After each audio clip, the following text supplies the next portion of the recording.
கடகராசிக்காரர்களுக்கான 2025ஆம் ஆண்டு சனி பெயர்ச்சி பலன்களை பற்றி பார்க்க போகிறோம். அதாவது இயல்பாகவே பார்த்தீங்கன்னா, நம்மளுடைய கடகராசிக்காரங்க மற்றவங்க மேலே ரொம்ப அக்கறை செலுத்துவாங்க. ரொம்ப அதிகமான பாசம் வைப்பீங்க. ஆனால் பாசம் வச்சுட்டு யாராவது சின்னதாக அவங்கள கஷ்டப்படுத்திட்டாலோ, பாசம் வச்சு அவங்களை கஷ்டப்படுத்திட்டாலோ, அல்லது ஏமாற்றம் செஞ்சாங்களோ உங்களால் தாங்க முடியாது. அது பார்த்தீங்கன்னா, உங்களுடைய லைஃப் ஸ்டைலே பெரிய ஒரு அழுத்தமான சூழ்நிலையை உருவாக்கி, ஏன்டா நம்மளை மட்டும் இப்படி கஷ்டப்படுத்துகிறாங்க, நம்மளை ஏன் புரிஞ்சுக்கிற மாட்டேங்காங்க அப்படிங்கிற மாதிரி பல சிந்தனைகளில் நீங்கள் யோசிக்கக்கூடிய வாய்ப்புகளை நீங்கள் பயன்படுத்த வேண்டிய நிலைகள் உங்களுக்கு வரும். ஸோ அதிகமான பாசம், அதிகமான அக்கறை கொண்டு மற்றவர்கள் மீது கவனம் செலுத்தும் கடகராசி அன்பர்களுக்கான சனி பெயர்ச்சி பலன்களை பற்றி பார்க்க போகிறோம். சனி பகவான் கிட்டத்தட்ட கடந்த 2.5 வருட காலமாக உங்களுடைய ராசிக்கு 8ஆம் இடத்தில் அஷ்டம சனியாக அமர்ந்திருந்த சனி பகவான் தற்போது உங்கள் ராசிக்கு பாக்கியஸ்தானத்தில் அமரப்போகிறார். அப்போ உங்கள் ராசிக்கு பாக்கியஸ்தானம் என்று கருதப்படுவது மீன ராசி. 9ஆம் இடம் தான் உங்களுடைய ராசிக்கு பாக்கியஸ்தானம். அப்போ 9ஆம் இடத்தில் செல்ல போகின்ற சனி பகவான் உங்களுடைய வாழ்க்கையில் என்னென்ன மாற்றங்களையும் எந்தெந்த விஷயங்களில் கவனமாக இருக்கணும் அப்படிங்கிறத நிலைநிறுத்துகிறார் என்பதை பற்றி பார்ப்போம். அதுக்கு முன்னாடி 8ஆம் இடத்தில் அமர்ந்த சனி பகவான் என்னெல்லாம் உங்களை ஆட்டி படைச்சிருப்பாரு, என்னென்ன விஷயங்கள்லாம் உணர்த்திருப்பாரு அப்படிங்கிறத ஜஸ்ட் ஷார்ட் அண்ட் ஸ்வீட்டாக ஒரு 2 மினிட்ஸ் கேளுங்க. ஸோ அப்போ தான் நான் சொல்கிற விஷயங்கள் இப்போ நம்ம எடுக்கிற எல்லாமே பார்த்திங்கன்னா கோச்சார ரீதியான பலன்கள் தான். உங்களுடைய சுய ஜாதகத்தை நம்ம பார்க்கல, கோச்சார ரீதியாக கடகராசி அன்பர்களுக்கு என்ன மாதிரி நடந்திருக்கும், ஸோ இனிமேல் என்ன நடக்க போகுது அப்படிங்கிறத எடுக்கிறோம். ஸோ இதில் குறைஞ்சது உங்களுக்கு கடந்த கால நிகழ்வுகளில் ஒரு 60-70% நடந்திருக்கலாம். ஓகேவா? சில பேருக்கு சுய ஜாதகம் வலிமையாக இருந்தால் 40% நடந்திருக்கலாம். அதே போல தான் இப்போ நம்ம சொல்ல போகிற விஷயங்களும் இந்த 2025 சனி பெயர்ச்சி காலங்களில் 2027 வரையும் உங்களுடைய வாழ்க்கையில் நல்ல விதமான மாற்றங்கள், எதிர்மறையான செயல்பாடுகள் என்பதையும் முழுமையாக நீங்கள் புரிஞ்சுக்கிற முடியும். கடகராசிக்காரர்களுக்கான 2025ஆம் ஆண்டு சனி பெயர்ச்சி பலன்களை பற்றி பார்க்க போகிறோம். அதாவது இயல்பாகவே பார்த்தீங்கன்னா, நம்மளுடைய கடகராசிக்காரங்க மற்றவங்க மேலே ரொம்ப அக்கறை செலுத்துவாங்க. ரொம்ப அதிகமான பாசம் வைப்பீங்க. ஆனால் பாசம் வச்சுட்டு யாராவது சின்னதாக அவங்கள கஷ்டப்படுத்திட்டாலோ, பாசம் வச்சு அவங்களை கஷ்டப்படுத்திட்டாலோ, அல்லது ஏமாற்றம் செஞ்சாங்களோ உங்களால் தாங்க முடியாது. அது பார்த்தீங்கன்னா, உங்களுடைய லைஃப் ஸ்டைலே பெரிய ஒரு அழுத்தமான சூழ்நிலையை உருவாக்கி, ஏன்டா நம்மளை மட்டும் இப்படி கஷ்டப்படுத்துகிறாங்க, நம்மளை ஏன் புரிஞ்சுக்கிற மாட்டேங்காங்க அப்படிங்கிற மாதிரி பல சிந்தனைகளில் நீங்கள் யோசிக்கக்கூடிய வாய்ப்புகளை நீங்கள் பயன்படுத்த வேண்டிய நிலைகள் உங்களுக்கு வரும். ஸோ அதிகமான பாசம், அதிகமான அக்கறை கொண்டு மற்றவர்கள் மீது கவனம் செலுத்தும் கடகராசி அன்பர்களுக்கான சனி பெயர்ச்சி பலன்களை பற்றி பார்க்க போகிறோம். சனி பகவான் கிட்டத்தட்ட கடந்த 2.5 வருட காலமாக உங்களுடைய ராசிக்கு 8ஆம் இடத்தில் அஷ்டம சனியாக அமர்ந்திருந்த சனி பகவான் தற்போது உங்கள் ராசிக்கு பாக்கியஸ்தானத்தில் அமரப்போகிறார். அப்போ உங்கள் ராசிக்கு பாக்கியஸ்தானம் என்று கருதப்படுவது மீன ராசி. 9ஆம் இடம் தான் உங்களுடைய ராசிக்கு பாக்கியஸ்தானம். அப்போ 9ஆம் இடத்தில் செல்ல போகின்ற சனி பகவான் உங்களுடைய வாழ்க்கையில் என்னென்ன மாற்றங்களையும் எந்தெந்த விஷயங்களில் கவனமாக இருக்கணும் அப்படிங்கிறத நிலைநிறுத்துகிறார் என்பதை பற்றி பார்ப்போம்.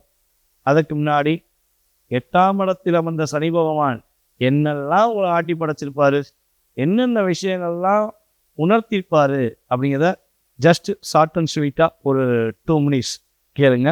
ஸோ அப்போ தான் நான் சொல்கிற விஷயங்கள் இப்போ நம்ம எடுக்கிற எல்லாமே பார்த்திங்கன்னா கோச்சார ரீதியான பலன்கள் தான்.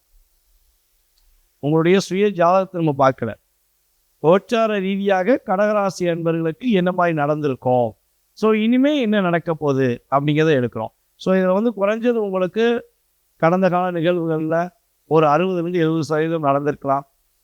ஓகேவா? சில பேருக்கு சுய ஜாதகம் வலிமையாக இருந்தால் 40% நடந்திருக்கலாம்.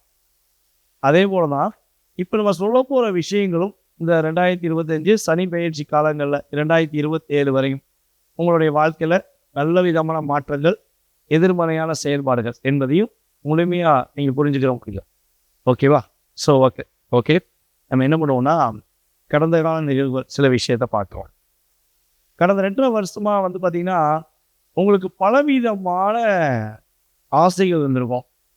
இந்த விஷயம்லாம் இயக்கலாம், இந்தந்த விஷயங்கள்லாம் செய்யலாம் நீங்கள் நினச்சிருப்பீங்க. ஆனால் எதுவுமே வெளிப்படையாக செய்ய முடியாத தன்மையில் மனசுக்குள்ளேயே டிஸ்டர்ப் ஆகிருப்பீங்க.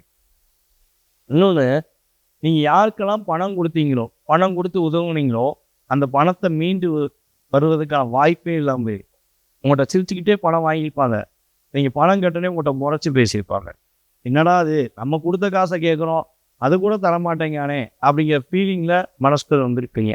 அதே போல் இன்னொரு விஷயம் பார்த்தீங்கன்னா, குடும்பத்தில் ஒரு மன நிம்மதிங்கிறது ரொம்ப ரொம்ப கம்மியாக இருந்திருக்கும். நீங்கள் உண்மையாக பாசமாக அக்கறையாக யார்கிட்டலாம் பாசம் காட்டினீங்களோ குடும்ப உறவுகிட்ட, அவங்க எல்லாமே உங்களை புரிந்து கொள்ளாமல் நடந்து கொண்டிருப்பாங்க. ஸோ அப்போ என்ன, அந்த குடும்பங்கிறது நமக்கான குடும்பம் இல்லையா, நம்ம உண்மையாக இருந்து கூட நமக்கு நிம்மதி இல்லையே அப்படிங்கிற சில விஷயங்கள் உங்களுக்கு நடந்திருக்க வாய்ப்பு வைத்து. ஸோ அதுக்கு அடுத்தபடியாக பார்த்தீங்கன்னா, உங்களுடைய கிரகமைப்பு ரீதியாக குழந்தைகள் உங்களுடைய பேச்சை கேட்கவே மாட்டாங்க. உங்களுக்கும் உங்கள் குழந்தைகளுக்கு எதிர்மறையான கருத்துக்கள் வந்திருக்கும். ஸோ நீங்கள் ஒன்று சொல்கிறத உங்கள் குழந்தைங்க ஒன்று செஞ்சுருப்பாங்க.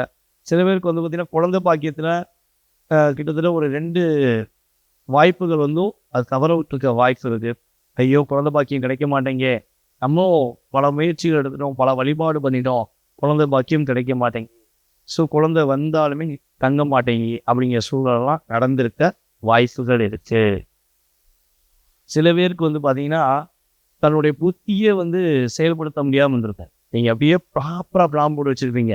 இதை செஞ்சுருவோம், இதை செஞ்சு கரெக்டாக பிளான் பண்ணி இதை நம்ம வெற்றி பெற்றலாம்னு நினச்சிருப்பீங்க. ஆனால் அதை நடத்த விடாமல், உங்களை செய்ய விடாமல், பல குழப்பங்களையும் பல இன்னல்களையும் உங்களுடன் இருப்பவர்கள் அல்லது உங்களுக்கு தெரியாத நபர்கள் கொடுத்து குழப்பிப்பாங்க. ஸோ அப்போ நிதானத்தன்மையில் செயல்படுத்தியிருக்க வாய்ப்புகள் இல்லை. அதே போல் கடகராசியில் யாரெல்லாம் தொழில் செஞ்சுட்டு இருந்தாங்களோ, பிஸ்னஸ் நல்ல ஒரு லெவலுக்கு போகலாம் அப்படின்னு இருந்தாங்களோ, அவங்களுக்குமே தொழிலில் பலவிதமான தடைகள் இருக்கும். பிஸ்னஸை விட்டுட்டு போயிடலாமா அப்படிங்கிற எண்ணம்லாம் கிட்டத்தட்ட ஒரு 2.5 வருஷத்தில் பல பேருக்கு நடந்திருக்கும். பல பேர் போராடி அந்த பிஸ்னஸை தப்பியாக நான் பிஸ்னஸ் பண்ணணும் அப்படின்னு சொல்லி தக்க வச்சு தான் பிஸ்னஸ் பண்ணியிருப்பீங்க. வேலையில் பிடிக்காத இடத்துல போய் உங்களை உட்கார வச்சுருப்பாங்க. நீங்கள் நல்லா ஒர்க் பண்ணுறவர், திறமையாக ஒர்க் பண்ணுறவராக இருந்தாலும் உங்கள் திறமைக்கு மதிப்பளிக்காமல் உங்களை பிடிக்காத ஒரு இடத்துல போய் உங்களை ஜாயின் பண்ண வச்சு, இந்த இடத்துல நீ வேலையை பாரு, உனக்கு இதான் வேலை அப்படின்னு சொல்லி உங்களை டிஸ்டர்ப் பண்ணியிருக்க வாய்ப்பு இருக்குது. ஸோ இதெல்லாம் நடந்திருக்கா, கடந்த காலங்கள் உங்களுக்கு நடந்திருக்கா அப்படிங்கிற செக் பண்ணிக்கோங்க. ஸோ கிட்டத்தட்ட ஒரு 60% நடந்திருக்க வாய்ப்பு இருக்குது. ஸோ அப்படி நடந்தது என்று நீங்கள் முழு மனதோடு ஏற்றுக்கொண்டால் உங்களுடைய மேலான கருத்துக்களை கமெண்ட்ஸில் கொடுங்க. ஓகேவா? அப்போ தான் இன்னும் நிறைய விஷயங்களை நான் உங்களுக்கு சொல்ல முடியுங்கிறது என்னுடைய கருத்து. ஸோ இது நடந்தது ஓகே. இந்த 2025 எனக்கு என்ன நடக்க போகுது, இந்த சனி பயிற்சிக்கு அப்புறம் என்ன நடக்க போகுது அப்படி ஒரு கேள்வி வைப்பீங்க பார்த்தீங்களா? அதற்கான பதில்களை கட்டாயமாக சொல்கிறேன். கொடுத்த வாக்குறுதியை காப்பாற்றக்கூடிய ஆற்றலும் செயல்பாடுகளும் இந்த சனி பயிற்சி மூலமாக உங்களுக்கு ஏற்படும். அப்போ நீங்கள் இவ்வளவு நாளாக பேசணும்னு என்னெல்லாம் நினச்சிருந்தீங்களோ, மனசுக்குள்ளேயே போட்டு ஃபீல் பண்ணீங்களோ, ஸோ அந்த விஷயத்தை என்ன வெளிப்படையாக பேசுவீங்க. உங்களுடைய பேச்சுக்கு மரியாதையும் மதிப்பும் உங்களுக்கு அங்கீகாரம் கிடைக்கக்கூடிய சூழ்நிலையில் கோச்சார ரீதியான கிரகங்களான சனி பகவான் ஒழியாக பிரச்சனை. அதே போல் குடும்பத்தில் ஒரு ஒற்றுமை இருக்கும். யாருக்கெல்லாம் குடும்பத்தை விட்டு வெளியே போய் கஷ்டப்படுறீங்களோ, குடும்பத்தோடு இணைவதற்கான வாய்ப்பு உண்டு. பொருளாதார தடைகள் விலக போகுது. பொருளாதாரம் இனிமேல் கொடுத்த காசு திரும்ப வரும். அதே போல் உங்களுக்கு பதவி உயர்வு கிடைக்கிறதுக்கான வாய்ப்பு இருக்குது. அந்த பதவி உயர்வு மூலமாக பொருளாதாரத்தில் அதிகமான லாபத்தை சம்பாதிக்கக்கூடிய வாய்ப்புகள்லாம் கடகராசினர்களுக்கு ஏற்பட போகுது. வீடு கட்டுவதற்கான முயற்சிகள் வெற்றிகரமாக இருக்கும். வீடு நல்ல வீடாக கட்டுவீங்க, உங்களுக்கு பிடிச்ச மாதிரி வீடாக கட்டுவீங்க. ஸோ இந்த செயல்பாடுகளில் உள்ள தடைகள் விலகும். அப்போ ஒரு தடை விலகிட்டாலும் என்ன ஆகும், ஒரு மாற்றங்கள் உண்டு பார்த்தீங்களா, ஒரு மகிழ்ச்சியான சூழ்நிலைகள் உண்டு பார்த்தீங்களா. அப்போ வீட்டில் தங்குவதற்கான வாய்ப்பு, புதிய வீடு கட்டுவதற்கான வாய்ப்புகள்லாம் கிரகங்களுடைய சூழ்நிலையில் நல்லபடியாக செயல்பட போகுது. உங்களுடைய குழந்தைகள் மூலமாக மகிழ்ச்சிகள் கிடைக்க போகுது. உங்கள் குழந்தைகள் உங்கள் பேச்சை கேட்பாங்க. இன்னுமே அந்த கவலையை விட்டு நீங்கள் வெளியே வந்துடலாம். குழந்தை என் பேச்சை கேட்க மாட்டேங்க, என்னை புரிஞ்சுக்கிற மாட்டேங்க, என்ன மன வருத்தங்கள் வந்து வெளியே வந்து என் குழந்தை என்னை புரிஞ்சுக்கிட்டான், என் மேலே பாசம் காட்டுறான் அப்படிங்கிற சூழ்நிலையை நீங்கள் சந்திப்பதற்கான வாய்ப்புகள் உண்டு. நீங்கள் என்ன நினைக்கிங்களோ, என்ன விஷயத்த பிளான் பண்ணி செய்யணுங்களோ அதை ப்ராப்பராக செய்வதற்கான அற்புதமான காலகட்டம் கடகராசிக்காரர்களுக்கு என்று சொல்ல முடியும். அதே போல் புதிய புதிய ஆடைகள் வாங்குவீங்க. உங்களுக்கு பிடிச்ச வாசனை பொருட்கள், அதாவது சென்று போடுறதுலேருந்து எதுனாலும் அப்படியே உங்களுக்கு பிடிச்ச மாதிரி பர்ஃபெக்டாக ஃபாலோ பண்ணுறதுக்கான அமைப்புகள் கிடைக்க போகுது. யாரெல்லாம் மளிகை கடை நடத்துகிறார்களோ, பலசரக்கு மக்கள் தொடர்பு சம்பந்தப்பட்ட விஷயங்கள் யாரெல்லாம் செய்கிறார்களோ அவர்களுக்கு அதீதமான லாபங்கள் கிடைப்பதற்கான வாய்ப்பு உண்டு. புதிய தொழில் தொடங்கி அதில் வெற்றி பெறுவதற்கான வாய்ப்பு தான் கோச்சார ரீதியான கிரகங்கள் கொடுக்கின்றன. அதே போல் வந்து பார்த்திங்கன்னா மருத்துவத்துறையில் வேலை பார்க்குற நம்மளுடைய கடகராசி என்பவர்களுக்கு நல்ல மதிப்பு கிடைக்கும். கைராசியான டாக்டர் என்று பேர் வந்ததற்கான அமைப்பு உண்டு. உடல் ஆரோக்கியத்தில் உள்ள பிரச்சனைகள் உறுதியாக நல்ல மாற்றத்தை சந்திக்கும். அப்போ உடல் ஆகிய சின்ன சின்ன வருத்தங்கள் கவலைகள்லாம் என்னென்ன இருந்துச்சோ ஸோ அது நீங்க போது மன வருத்தங்களும் உங்களுக்கு உறுதியாக நீங்க போகுது என்று பார்க்கிறோம். இடங்கள் கட்டாயமாக வாங்குவீங்க. புதிய வேலையில் இடமாற்றக்கூடிய செயல்பாடுகள் கோச்சார ரீதியான கிரகங்கள் கொடுக்கின்றன.